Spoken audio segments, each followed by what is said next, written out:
rate of change with respect to time twice. Fighting. Plus c square sigma square t is 0. This corresponds to what? If you take derivative with respect to time twice, what you will have? Okay? Think that we can also assume that t can be written as a c sine omega t plus d cosine omega t, right? In either case, omega square has to be c square sigma square, right? Therefore, this is c square n pi over L square, meaning that if n goes up, in other words, if I have a higher order mode, then this will go up. Therefore, what I talked to you before was, when we have more tension, the C will go up, therefore omega go up, right? That is physically sensible, and we assure what we expected physically using mathematical derivation. Okay? Right? And also, we can also see this when we have higher order mode, which means the n goes up, omega go up. Okay? And the same thing should happen for the rod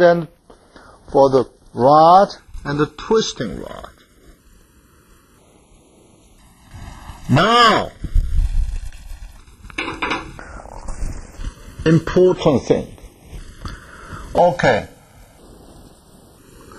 This is the possible solution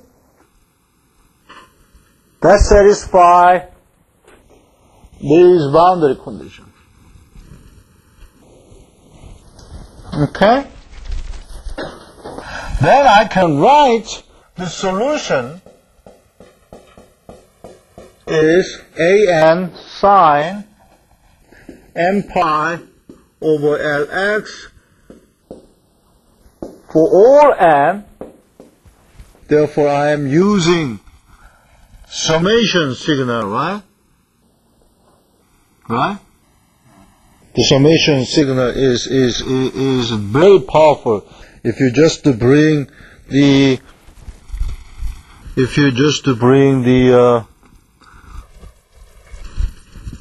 can I use your piece of paper? No? Okay, thank you. Okay, if you just bring this signal to the bank,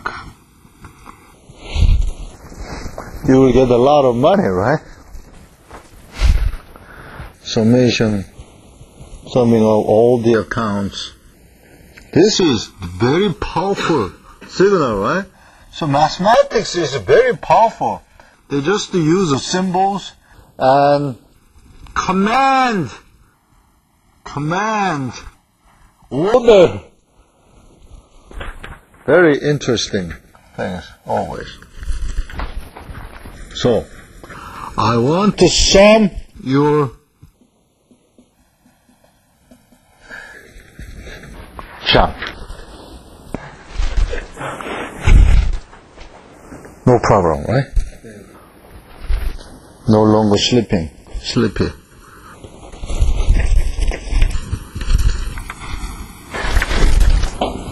Okay. You are taking these things, you are not going to edit this, right? Okay. I lost my lecture. Okay. Now, the solution with respect to time would look like a C sine. Now, this omega also depends on n. Right? So I have to put a subscript omega n. Therefore, this one has to be depending on n2 and dn. Okay? Same n. How do we determine there's a Cn and Dn and An? How? How do we determine Cn and Dn? Huh?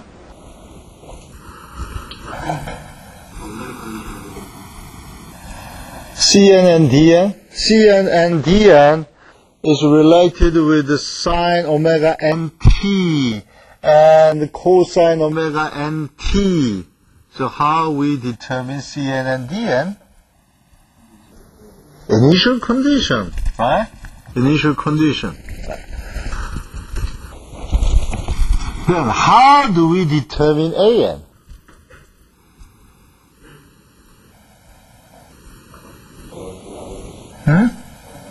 Orthogonality. Okay, you guys read the book already, right? So that's good. Orthogonality condition. Why? Okay.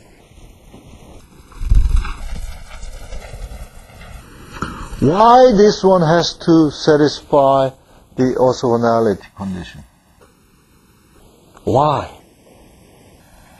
Have you ever think about the reason why this one has to satisfy the orthogonality condition?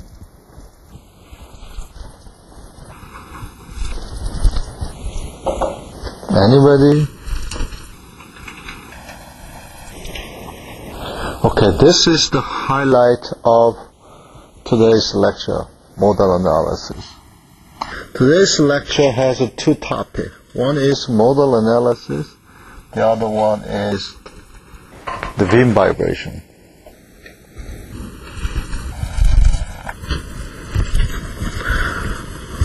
Okay, this is the solution that satisfies this governing equation. These are homogeneous partial differential equation.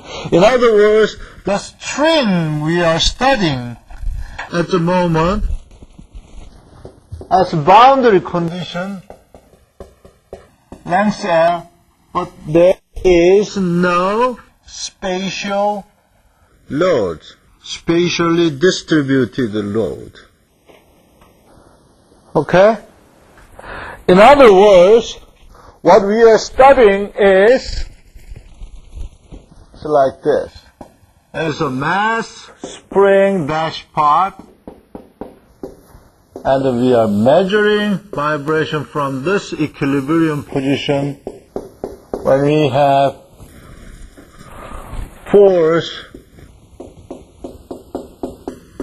acting over here. How do we solve this equation? How do we get the solution when we have a force of f of t? Mathematically, what we did is the governing equation of this is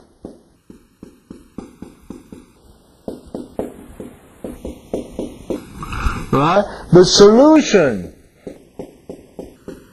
has two parts, right? Homogeneous solution and particular solution. Homogeneous solution is what? Homogeneous solution is the solution when we have an initial condition.